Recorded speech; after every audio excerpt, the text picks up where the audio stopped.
இன்றைய தினமும் நாம் தியானிக்கும்படியாக தெரிந்து கொண்ட வேத வசனம் சகரியா தீர்க்கதரிசியின் புஸ்தகம் 9ஆம் அதிகாரம் அதன் 12ஆம் வசனத்தை ஒருவர் சத்தமா வாசிக்கலாம். நம்பிக்கையுடைய சிறைகளே அரணுக்கு திரும்புங்கள், இரட்டிப்பான நன்மையை தருவேன், இன்றைக்கே தருவேன். அல்லேலூயா. கரங்களை தட்டி கர்த்தருடைய பிள்ளைகள் அல்லேலூயா சொல்லுவோம். அல்லேலூயா. கரங்களை அசைத்து கர்த்தருக்கு அல்லேலூயா சொல்லுவோம். அல்லேலூயா. ஆண்டவர் சகரியா தீர்க்கதரிசியை கொண்டு இஸ்ரவேல் ஜனங்களுக்கு தீர்க்க தரிசனமாக உரைத்த வேத வசனத்தை தான் இப்பொழுது நாம் தியானிக்க போகிறோம். சகரியா தீர்க்கதரிசியின் புஸ்தகம் 9ஆம் அதிகாரம் 12ஆம் வசனம் இப்படியாக சொல்லுகிறது, நம்பிக்கை உடைய சிறைகளே அரணுக்கு திரும்புங்கள், இரட்டிப்பான நன்மையை தருவேன், இன்றைக்கே தருவேன் என்று சொல்லி ஆண்டவர் தீர்க்க தரிசனம் உரைத்திருக்கிறார். அல்லேலூயா. எனக்கு அன்பான கர்த்தருடைய பிள்ளைகளே, இந்த தீர்க்க தரிசனம் இஸ்ரவேல் ஜனங்களுக்கு உரைத்ததாக இருந்தாலும் கிறிஸ்துவுக்குள் இந்த தீர்க்க தரிசன வசனம் நமக்கு ஆம் என்றும் ஆமேன் என்றும் இருக்கிறது. அதை நாம் சுதந்திரித்துக் கொள்ளுகிற பிள்ளைகளாக காணப்பட வேண்டும். அல்லேலூயா. ஆண்டவர் சொல்லுகிறார், நம்பிக்கை உடைய சிறைகளே அரணுக்கு திரும்புங்கள், இரட்டிப்பான நன்மையை தருவேன், இன்றைக்கே தருவேன் என்று ஆண்டவர் சொல்கிறார். நம்முடைய ஆண்டவராகிய கர்த்தர் அவருடைய பிள்ளைகளாகிய நமக்கு இரட்டிப்பான நன்மையை தருகிறவராக இருக்கிறார். அதை இன்றைக்கே தருவேன் என்று சொல்லுகிறார். அல்லேலூயா. எனக்கு அன்பான கர்த்தருடைய பிள்ளைகளே, நாம் ஆண்டவருக்கு பிரியமான பிள்ளைகளாக வாழுகிறபடினால், ஆண்டவரை இடைவிடாமல் சேவித்து ஆராதித்து அவருக்கு பிரியமானவைகளை செய்து கொண்டிருக்கிறபடினால், அவர் நம்மை இரட்டிப்பா ஆசீர்வதிக்கிறதற்கு பிரியம் கொண்டிருக்கிறார். இரட்டிப்பான நன்மைகளை நமக்கு தந்து நம்மை சந்தோஷமா வாழ வைக்கிறதற்கு ஆண்டவர் பிரியப்படுகிறார். அல்லேலூயா. இந்த இரட்டிப்பான நன்மையை ஆண்டவரிடத்திலிருந்து நாம் பெற்றுக்கொள்ள வேண்டுமானால், அதை இன்றைக்கே தருவேன் என்று சொன்ன கர்த்தரிடத்திலிருந்து இந்த இரட்டிப்பான நன்மையை நாம் பெற்று அனுபவிக்க வேண்டுமானால், நம்பிக்கை உடைய சிறைகளாகிய நாம், தேவன் மேலே நம்பிக்கையாக இருக்கிற நாம், கர்த்தராகிய இயேசு கிறிஸ்து மேலே நம்பிக்கையாக இருக்கிற நாம் அரணுக்கு திரும்புகிறவர்களாக காணப்பட வேண்டும். அரண் யார் என்று பார்ப்போமானால், கர்த்தராகிய தேவனானவரே பழைய ஏற்பாடு காலத்தில் அரணாக இருக்கிறார். இன்றைக்கு கர்த்தராகிய இயேசு கிறிஸ்துவினுடைய சரீரமாகிய சபையே நமக்கு அரணாக இருக்கிறது. அல்லேலூயா. ஆகையால் எனக்கு அன்பான கர்த்தருடைய பிள்ளைகளே, நாம் நம்பிக்கை உடைய சிறைகளாக இருந்து கர்த்தரிடத்தில் அரணிடத்தில் திரும்புகிறவர்களாகிய நம்முடைய கர்த்தராகிய இயேசு கிறிஸ்துவினுடைய சரீரமாகிய சபையினிடத்தில் திரும்புகிறவர்களாக காணப்பட வேண்டியது அவசியம். அல்லேலூயா. ஏனென்றால் நம்முடைய தேவனாகிய கர்த்தர் நமக்கு அரணாய் இருக்கிறார். கர்த்தராகிய இயேசு கிறிஸ்துவினுடைய சரீரமாகிய சபை நமக்கு அரணாய் இருக்கிறது. இங்க யாரெல்லாம் திரும்புகிறார்களோ, இங்க தேவனை சேவிக்கிறதற்கு, தேவனை இடைவிடாமல் ஆராதிக்கிறதற்கு, தேவனுடைய சித்தம் செய்கிறதற்கு, தேவனுடைய நீதியை நிறைவேற்றுகிறதற்கு, தேவனுக்கு என்று ஊழியம் செய்து அழித்துக் கொண்டிருக்கிற ஆத்துமாக்களை ஆதாயம் செய்கிறதற்கு என்று திரும்புகிறார்களோ, அவர்களுக்கு தேவன் இரட்டிப்பான நன்மையை தருவேன் என்று சொல்லுகிறார். இன்றைக்கே அதை தருவேன் என்று சொல்லுகிறார். அல்லேலூயா. இன்றைக்கு பாருங்க, தேவனாகிய கர்த்தரிடத்தில் ஜனங்களுக்கு திரும்ப விருப்பம் இல்லை. அரணாகிய கர்த்தரிடத்தில் வந்து நன்மையை பெறுகிறதற்கு விருப்பம் இல்லை. நம்முடைய இரட்சகராகிய இயேசு கிறிஸ்துவினுடைய சரீரமாகிய சபையில வந்து இரட்டிப்பான நன்மைகளை, கிருபை வரங்களையும் பெற்று, தரிசனங்களை பெற்று ஆண்டவருக்காக பிரகாசிக்க விருப்பம் இல்லாதபடி கர்த்தருடைய சபையில வந்து தேவனை ஆராதித்த ஜனங்கள் கூட இன்றைக்கு வழி விலகி சோரம் போய் தேசியனிடத்திலே சேருகிறவர்களாக, விபச்சார சந்ததிகளிடத்தில் திரும்புகிறவர்களாக மாறி, காம விகார நடக்கை கொண்டு பொய் பேசுகிற மக்களுடைய இணைந்து பொய்களை ஓதுகிறவர்களாக, பொய்களை பேசுகிறவர்களாக, பொய்யான கிரியைகளை நடப்பிக்கிறவர்களாக மாறி சோரம் போய் கொண்டிருக்கிறார்கள். இப்படிப்பட்டவர்கள் சீர்கெட்ட ஜனங்கள், இவர்கள் கெட்டு ஒளிந்து போவார்கள். அல்லேலூயா. எனக்கு அன்பான கர்த்தருடைய பிள்ளைகளே, நீங்கள் நான் கர்த்தருடைய நம்பிக்கை உடைய சிறைகள், கர்த்தர் மேல நம்பிக்கை வைத்திருக்கிற சிறைகள், ஆண்டவராக இயேசுவை நம்பிக்கையாக கொண்டிருக்கிறவர்கள், அவருடைய ராஜ்யமே நமக்கு அரணாக இருக்கிறது என்கிறத அறிந்து அந்த அரணுக்கு திரும்பி அந்த அரணிலே பாதுகாப்பாக வாழ துடித்துக் கொண்டிருக்கிற தேவனுடைய பிள்ளைகள். அல்லேலூயா. ஆகையால் நமக்கு தேவன் இரட்டிப்பான நன்மையை தருவார், இன்றைக்கே தருவார். அந்த இரட்டிப்பான நன்மையை நீங்கள் இந்த இடத்திலிருந்து பெற்று அனுபவிக்க போறீங்க. இன்றைக்கு தேவன் இரட்டிப்பான கிருபை வரங்களினால் உங்களை நிரப்பி அலங்கரித்து உங்களை அனுப்ப போகிறார். அல்லேலூயா சொல்லுங்க. அல்லேலூயா. கரங்களை தட்டி சந்தோஷமா அல்லேலூயா சொல்லுங்க. அல்லேலூயா. கரங்களை அசைத்து அல்லேலூயா சொல்லுங்க. அல்லேலூயா. இன்னும் ஒரு வசனத்தை வாசிக்கலாம். சங்கீதங்களின் புத்தகம் 28ஆம் சங்கீதம் அதன் 8ஆம் வசனத்தை வாசிக்கலாம். கர்த்தர் அவர்களுடைய பலன், கர்த்தர் அவர்களுடைய பலன், அவரே தாம் அபிஷேகம் பண்ணினவனுக்கு அரணான அடைக்கலமானவர். அல்லேலூயா. கர்த்தர் அவர்களுடைய பலன். அல்லேலூயா. தேவனுடைய பிள்ளைகளுடைய பலனாய் இருக்கிறார் கர்த்தர். நம்பிக்கையுடைய சிறைகளாக இருந்து அரணுக்கு திரும்பி வந்து அரணை அடைக்கலமாக கொண்டிருக்கிற தேவனுடைய பிள்ளைகளுக்கு கர்த்தர் பலனாக இருக்கிறார். அல்லேலூயா. அவரே தாம் அபிஷேகம் பண்ணினவனுக்கு அரணான அடைக்கலமாய் இருக்கிறார். அல்லேலூயா. அப்ப நமக்கு தேவனாகிய கர்த்தர் பலனாய் இருக்கிறார். அவர் நமக்கு அரணான அடைக்கலமாய் இருக்கிறார். ஏனென்றால் நாம் கர்த்தராலே அபிஷேகம் பண்ணப்பட்டவர்கள். அல்லேலூயா. இன்னைக்கு பலவிதமான பழி சொல்ல ஜனங்கள் நமக்கு விரோதமாக பேசுவார்கள். நம்ம மேல தேவன் வைத்திருக்கிற அபிஷேகத்தை தூசணமாக பேசுகிறார்கள். பரிசுத்த ஆவியை பெற்றேன் என்று சொல்லுகிறவர்கள் கூட நம்மை பார்த்து நமக்கு விரோதமாக பரியாச வார்த்தைகளை பேசி நம்மிடத்தில் இருக்கிற பரிசுத்த ஆவியானவரை, நமக்குள்ளே மகிமையாக வாசம் பண்ணுகிற பரிசுத்த ஆவியானவரை தூசித்துக் கொண்டிருக்கிறார்கள். அல்லேலூயா. ஆகையால் அவர்கள் எப்பேற்பட்டவர்களாக இருந்தாலும் சரி தப்பி பிழைக்கவே முடியாது. நியாய தீர்ப்பின் நாளில் இவர்கள் எரி நரகத்தில் தள்ளப்படுவார்கள். வேதம் சொல்லுகிறது, மனுஷகுமாரனுக்கு விரோதமான தூசண வார்த்தையை ஒருவன் பேசுவானால் அது அவனுக்கு மன்னிக்கப்படும். பரிசுத்த ஆவியானவருக்கு விரோதமாக ஒருவன் தூசண வார்த்தைகளை பேசுவானால் அது இம்மையிலும் மறுமையிலும் அது அவனுக்கு மன்னிக்கப்படாது என்று வேதம் சொல்லுகிறது. அல்லேலூயா. கர்த்தராலே அபிஷேகம் பண்ணப்பட்ட தேவ பிள்ளைகளுக்கு விரோதமாக தீய வார்த்தைகளை பேசி அவர்களுக்கு மேலே அபிஷேகத்தின் ஆவியானவராக இருக்கிற மகிமையின் ஆவியானவரை தூசிக்கிறவர்கள் இரட்டிப்பான வேதனைக்குரியவர்களாக மாறி போவார்கள். அவர்கள் கள்ள ஊழியக்காரர்களாக இருந்தாலும் சரி, கள்ள ஊழியக்காரிகளாக இருந்தாலும் சரி, கள்ள கர்த்தருடைய சபையில வந்து ஆராதிக்கிறேன் என்று சொல்லுகிற கள்ள கூட்ட ஜனங்களாக இருந்தாலும் சரி, அல்லது தேவனை அறியாத அஞ்ஞானிகள் நிர்மூலர்களாக இருந்தாலும் சரி, அவர்கள் பரிசுத்த ஆவிக்கு விரோதமாக பேசுகிற ஒவ்வொரு வார்த்தைக்கு தக்கதான வேதனை அவர்கள் அனுபவித்தே தீரும். அல்லேலூயா. என கண்பான கர்த்தருடைய பிள்ளைகளே, நம்மேல பரிசுத்த ஆவியானவர் அபிஷேகத்தின் ஆவியானவராக மகிமையின் ஆவியானவராக இருக்கிறார். அவர் நம் மூலம் மகிமை அடைகிறார். நமக்கு விரோதமாக எரிச்சல் கொண்டு செயல்படுகிற ஜனங்கள் மூலம் அவர் தூசிக்கப்படுகிறார். தூசிக்கப்படுகிறவர்களை அழித்து போடுவார். மகிமைப்படுத்துகிற நம்மை அவருடைய ராஜ்யத்தில் வாழ வைப்பார். அல்லேலூயா. ஆக சந்தோஷமா கரங்களை கட்டி அல்லேலூயா சொல்லுவோம். அல்லேலூயா. கரங்களை அசைத்து அல்லேலூயா சொல்லுவோம். கர்த்தர் நம்முடைய பலனாய் இருக்கிறார். அவர் தாம் அபிஷேகம் பண்ணினவனுக்கு அரணான அடைக்கலமாய் இருக்கிறார். நம்மை ஒன்று சேதப்படுத்தாது, நம்மை ஒரு தீய ஆவிகளை தொடாதபடி ஆண்டவர் பாதுகாப்பார். அல்லேலூயா. பலவிதமான மனுஷ சூழ்ச்சிகளினாலே, மனுஷிகளுடைய தந்திர பேச்சுகளினாலே, பொல்லாத பிசாசினுடைய கிரியைகளினாலே நம்மை அழிக்க போராடலாம். ஆனாலும் ஜீவனுள்ள தேவன் நமக்குள்ளே வாசமாய் இருக்கிறார். திரியேக தேவன் நம்மோடு ஒன்றரை கலந்து வாழ்ந்து கொண்டிருக்கிறார். ஆகையால் ஒரு சேதமும் அணுகாதபடி காப்பார். அல்லேலூயா. கரங்களை தட்டி அல்லேலூயா சொல்லுங்க. அல்லேலூயா. பலருடைய எதிர்பார்ப்பு எப்ப அகஸ்டின் பாஸ்டர் சாவு அவனுக்கு சொத்தையும் வீட்டையும் எல்லாத்தையும் சபையும் கூட சேர்த்து திருடலாம் என்று இருக்கிறார்கள். உங்களுக்கு ஒரு நற்செய்தியை சொல்லுகிறேன். ஏசப்பாவுடைய வருகை பரியந்தம் நான் நிலைத்திருந்து ஊழியம் செய்வேன். அவருடைய வருகையில ஒரு இம்மை பொழுதுல மர்வமாக்கி அவருடைய சாயலை எனக்கு தந்து அவருடைய ராஜ்யத்தில் அவரோடு நான் வாழவும் விருந்து புசிக்கவும் அவரோடு ஆளுகை செய்யவும் புதிய எருசலேம் நகரத்திலே நான் வச்சிர கல்லாக பளிங்கின் ஒளியாக பிரகாசிக்க கர்த்தர் எனக்கு கிருபை செய்வார். அதற்கு வானத்தையும் பூமியையும் படைத்த ஆண்டவர் என் மேலே அபிஷேகத்தின் ஆவியானவராக வாசம் பண்ணி கொண்டிருக்கிறார். ஆகையால் ஒன்றுமே அசைக்க முடியாது. அல்லேலூயா. என் சத்துருக்களை நீங்கள் பின்னிட்டு இலட்சிய அடைந்து போவீர்கள். நான் அழிய வேண்டும் என்று எதிர்பார்த்து துடித்துக் கொண்டிருக்கிற இருக்கிறவர்களே, நீங்கள் நாசம் அடைந்து போவீர்கள். அல்லேலூயா, அல்லேலூயா. தேவன் என் பட்சத்தில் இருக்கிறார், எதற்கு நான் பயப்பட மாட்டேன், எதற்கு மஞ்ச மாட்டேன். அவர் என் பலன். தேவ பிள்ளைகளாகிய உங்களுக்கு கர்த்தர் பலனாய் இருக்கிறார். தாம் அபிஷேகம் பண்ணின தேவனுடைய பிள்ளைகளாகிய உங்களுக்கு அவர் அரணான அடைக்கலமாய் இருக்கிறார். கரங்களை தட்டி அல்லேலூயா சொல்லுங்க. அல்லேலூயா.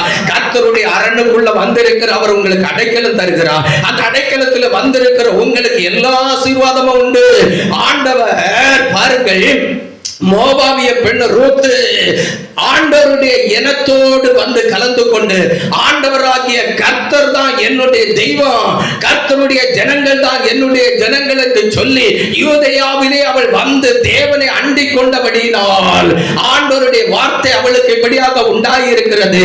உன்னதமான தேவனாய் இருக்கிற கர்த்தருடைய செட்டையின் கீழ் அடைக்கலமாய் வந்த உனக்கு அவரால் நிறைவான பலன் கிடைப்பதாக. அல்லேலூயா. ஆண்டவராகிய கர்த்தருடைய செட்டையின் கீழ் அடைக்கலமா வந்திருக்கிற உங்களுக்கு கர்த்தராலே நிறைவான பலன் கிடைக்கும். இனி நிறைவான பலனை நீங்கள் பெற்று அனுபவிக்க போகிறீர்கள். உங்கள் மேல எரிச்சலா இருக்கிற யாவரும் வெட்கி இலச்சடைந்து போவார்கள். அல்லேலூயா. கர்த்தர் உங்களை புகழ்ச்சியிலும் கீர்த்தியிலும் மகிமையிலும் சிறந்திருக்கும்படி செய்து கொண்டே இருப்பார். நீங்கள் ஆண்டவருக்குள்ளே வளர்ந்து பலகி பெருகி கர்த்தருக்குள்ளே களிகூர்ந்து கொண்டிருப்பீர்கள். அல்லேலூயா. இரட்டிப்பான நன்மையை தரப்போகிறார். இன்றைக்கு அதை தருவார். நீங்கள் அதை பெற்று அனுபவிக்கிறதற்கு ஆயத்தமாக இருங்க. அரணாகிய கர்த்தரிடத்தில் திரும்பி பாருங்க. ஆண்டவர் பெரிய காரியங்களை செய்வார். அல்லேலூயா. கரங்களை தட்டி அல்லேலூயா சொல்லுங்க. அல்லேலூயா. கரங்களை அசைத்து அல்லேலூயா சொல்லுங்க. இன்னொரு வசனத்தை வாசிக்கலாம். ஏசாயா தீர்க்கதரிசியின் புத்தகம் அது 10ஆம் அதிகாரம் 21ஆம் வசனத்தை வாசிக்கலாம். மீதியாய் இருப்பவர்கள், யாக்கோபிலே மீதியாய் இருப்பவர்களே வல்லமை உள்ள தேவனிடத்திலே திரும்புவார்கள். மீதியாய் இருப்பவர்கள், யாக்கோபிலே மீதியாக இருப்பவர்களே வல்லமை உள்ள தேவனிடத்தில் திரும்புவார்கள். இன்றைக்கு ஜனங்கள் விக்கிரகங்களிடத்திலும் வேசிகளிடத்திலும் குறி சொல்லுகிறவர்களிடத்திலும் விபச்சார சந்ததிகளிடத்தில் திரும்பி கொண்டிருக்கிறார்கள். ஆனால் நீங்களும் நானும் கர்த்தர் தமக்கென்று மீதியாக வைத்திருக்கிற ஒரு சிறு கூட்ட ஜனங்களாக இருக்கிறோம். நீங்களும் நானும் வல்லமை உள்ள தேவனிடத்தில் திரும்பணும். அல்லேலூயா. யாக்கோபிலே மீதியாக இருப்பவர்களே வல்லமை உள்ள தேவனிடத்தில் அவர்கள் திரும்புவார்கள். நீங்களும் நானும் இயேசு கிறிஸ்துவுக்கென்று முதற் பலனாக மீட்டுக் கொள்ளப்பட்டவர்கள். நீங்களும் நானும் இயேசு கிறிஸ்துவுக்குள்ள வாழுகிறவர்கள். ஆகையால் வல்லமை உள்ள தேவனிடத்தில் திரும்பி அவரை மகிமைப்படுத்தி வாழுகிற தேவனுடைய ஜனம், பரிசுத்த ஜனம். அல்லேலூயா. கரங்களை தட்டுவோர் அல்லேலூயா சொல்லுங்க. அல்லேலூயா. கரங்களை அசைத்தோர் அல்லேலூயா சொல்லுங்க. அல்லேலூயா. இன்னொரு வசனத்தை வாசிக்கலாம். புலம்பலின் புத்தகம் 3ஆம் அதிகாரம் 40-41 வசனத்தை ஒருவர் சத்தமா வாசிக்கலாம். நாம் நம்முடைய வழிகளை சோதித்து ஆராய்ந்து கர்த்தரிடத்தில் திரும்ப கடவோம். பாருங்கள், புலம்பல்ல எரேமியா தீர்க்கதரிசியோடு கூட இஸ்ரவேல் ஜனங்களும் சொல்லுகிறது, நாம் நம்முடைய வழிகளை சோதித்து ஆராய்ந்து கர்த்தரிடத்திலே திரும்ப கடவோம். நாம் நம்முடைய வழிகளை ஆராய்ந்து சோதித்து கர்த்தரிடத்திலே திரும்ப கடவோம். நம்முடைய வழி கர்த்தருக்கு பிரியமாக இருக்கிறதா என்று நாம் ஆராய்ந்து பார்க்க வேண்டும், சோதித்து பார்க்க வேண்டும். கர்த்தருடைய வழியில நடக்கிறோமா என்று பார்க்க வேண்டும். ஆண்டவராகிய இயேசு கிறிஸ்து என்கிற வழியில நடந்து, இயேசு கிறிஸ்து என்கிற சத்தியத்தை கைக்கொண்டு, இயேசு கிறிஸ்து என்கிற ஜீவனை பெற்று வாழுகிறவர்களுக்கு தான் பரலோக ராஜ்யம் திறந்திருக்கும். மற்றவர்கள் எல்லாம் கைவிடப்பட்டு பாதாளத்தில் அடைக்கப்படுவார்கள். நியாய தீர்ப்புக்கு பிறகு எரி நரகத்தில் தள்ளப்படுவார்கள். அல்லேலூயா. இன்றைக்கு ஏராளமான ஜனங்கள் தேவனுடைய வழியில நடக்கல, கர்த்தருடைய வழியில நடக்கல, இயேசுவுக்கு பிரியமான வழியில் அவர்கள் நடந்து தேவனை சேவிக்கல, தேவ சுத்தம் செய்யல. மாறுபாடான சந்ததியோடு இணைந்து மாறுபாடான வழியில நடக்கிறார்கள். இங்கே வா, உனக்கு நான் அதை தருவேன், நீ என்னிடத்தில் வா, உனக்கு இதை தருவேன் என்று சொன்னா ஆண்டவருடைய சபையை விட்டு விலகி போகிறார்கள். கொஞ்சம் உலக சிற்றின்பங்களுக்காக, கொஞ்சம் பணத்துக்காக, கொஞ்சம் பொருளுக்காக, கொஞ்சம் ஆகாரத்திற்காக ஆசைப்பட்டு தேவனுடைய சபையை விட்டு, கிறிஸ்துவனுடைய சரீரத்தை விட்டு, கர்த்தருடைய சத்திய உபதேசத்தை விட்டு வழி விலகி போகிறவர்களாக காணப்படுகிறார்கள். இவர்களை தேவன் நியாய தீர்க்கிறதற்கென்று வெள்ளை சிங்காசன நியாய தீர்ப்பை நியமித்து வைத்திருக்கிறார் என்று அறியாமல் செயல்படுகிறார்கள். இப்படிப்பட்டவர்களை சபையிலிருந்து உனக்கு இதை தருகிறேன் அதை தருகிறேன் என்று அழைக்கிற கள்ள ஊழியக்காரர்களுக்கும் கள்ள ஊழியக்காரிகளுக்கும் கூட வெள்ளை சிங்காசன நியாய தீர்ப்பை ஆண்டவர் நியமித்து வைத்திருக்கிறார். தப்பி பிழைக்கவே முடியாது. கர்த்தருடைய நாளிலே இவர்கள் எல்லாரும் அக்கிரம செய்கைக்காரர்களாக மாறுவார்கள். நீங்கள் எவ்விடத்தாரோ உங்களை நான் அறியேன், நீங்கள் என்னை விட்டு அகன்று போங்கள் என்று துரத்தி விடுவார். அல்லேலூயா.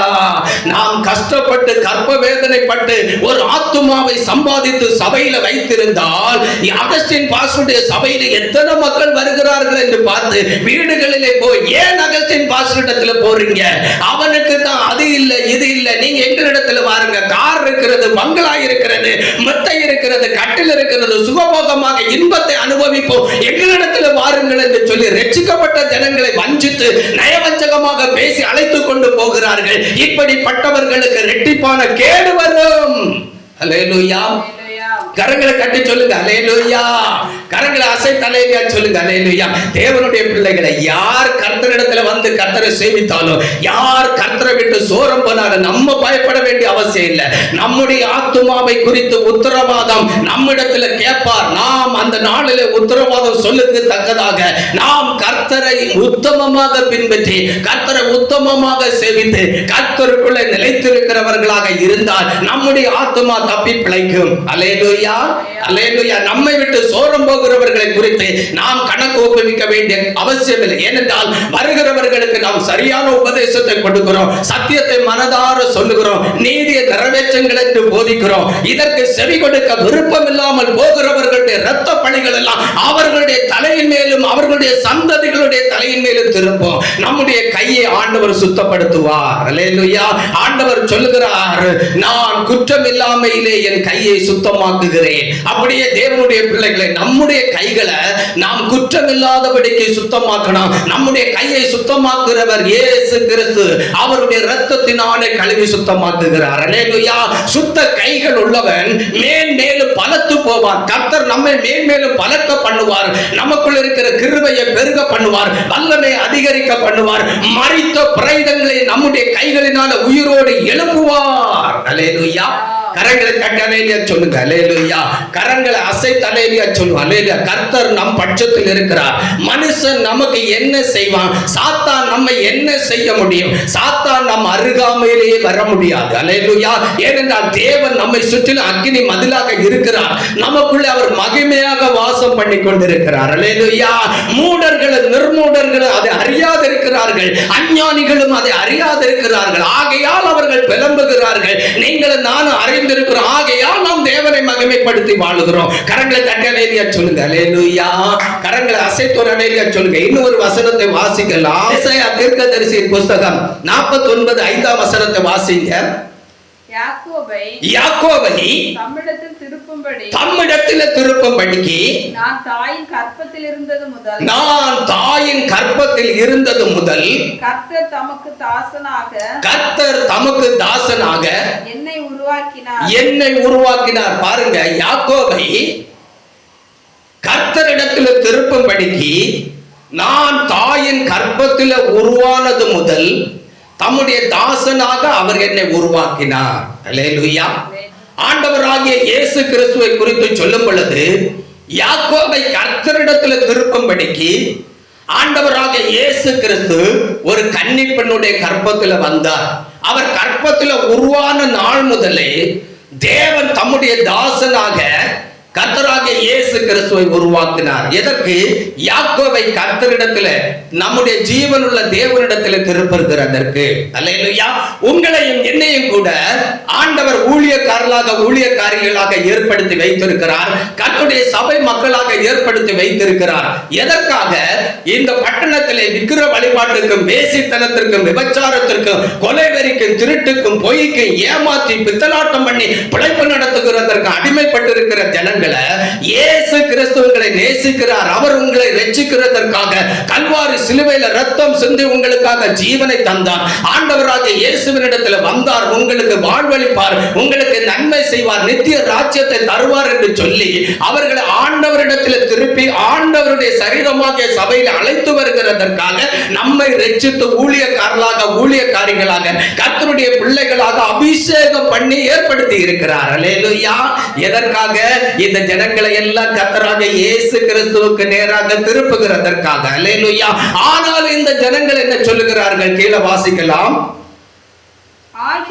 ஆகிலும் இஸ்ரவேலோ சேராதே போகிறது. ஆகிலும் இஸ்ரவேலோ என் தேவனிடத்திலே சேராமல் போகிறது. ஜீவனுள்ள தேவனிடத்தில் வந்து ஆராதிக்கிறதற்கு ஜீவனுள்ள தேவனிடத்தில் சேராமல் போகிறது.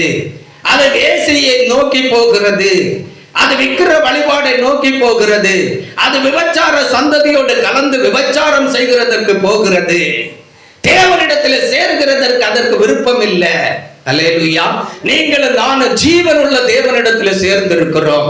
இந்த ஜீவனுள்ள தேவனிடத்தில் நாம் என்ன செய்ய வேண்டும்? நிலைத்திருக்க வேண்டும். கீழே வாசிக்கலாம். ஆகிலும் கர்த்தருடைய பார்வையிலே கனமடைவை இஸ்ரவேல் தேவனிடத்தில் சேராமல் போனாலும், நான் ஆத்தும ஆதாயம் செய்கிற ஜனங்கள் ஆண்டவரிடத்தில் வராமல் போனாலும், அல்லது சபையில வந்து கொஞ்ச நாள் சபையில நிலைத்திருந்து விட்டு ஆண்டவரை விட்டு வழிவிலகி போனாலும் எனக்கு ஒரு சேதமும் இல்லை. நான் ஆண்டவராலே கனப்படுத்தப்படுவேன், ஆண்டவரிடத்தில் கனமடைவேன் என்று சொல்லி வேதம் சொல்லுகிறது. அல்லேலூயா. கீழே வாசிக்கலாம். அந்த வசனத்தை வாசித்து முடியுங்க. என் தேவன் என் பலனாயிருப்பார். என் தேவன் என்னை இஸ்ரவேலை யாக்கோபை தேவனிடத்தில் திருப்புகிறதற்கு தாசனாக தாயின் கற்பத்தில் உருவாக்கின என் தேவன் எனக்கு பலனாக இருப்பார். அல்லேலூயா. உங்களையும் என்னையும் ரட்சித்து அவருடைய சரீரமாகிய சபையிலே கூட்டி சேர்த்து ஊழியர் செய்கிறதற்கு அவரை இடைவிடாமல் சேவிக்க வைத்திருக்கிற ஆண்டவராகிய இயேசு கிறிஸ்து நமக்கு பலனாக இருப்பார். ஆண்டவராகிய இயேசு கிறிஸ்து நமக்கு பலனாக இருக்கிறார். அல்லேலூயா. அல்லேலூயா. ஆகிய ஒன்றை குறித்து கவலைப்பட வேண்டிய அவசியம் இல்லை. அல்லேலூயா. தேவன் நம் பட்சத்தில் இருக்கிறார், அவர் நமக்கு பலனாக இருக்கிறார். அவருடைய பலன் நமக்குள்ள இருக்கிறது வரையிலும் அசாத்தியமான காரியங்களை செய்வோம், பயங்கரமான காரியங்களை செய்வோம். அல்லேலூயா. தேவன் நமக்கு வல்லமையான வாக்கு சாமர்த்தியத்தையும் வல்லமையும் தந்து ஆண்டவர் நம்மை பயன்படுத்துவார். ஒருவனும் ஒருத்தியும் நமக்கு முன்பாக எதிர்த்து நிற்க கூடாதபடி தேவன் கிரியை நடப்பிப்பார். நம்மை பார்க்கும் பொழுதே அவர்களுக்குள்ள பயமும் நடுக்கமும் உண்டாகும்படி தேவன் கிரியை செய்வார். அதை செய்வேன் என்று கர்த்தர் சொல்லுகிறார்.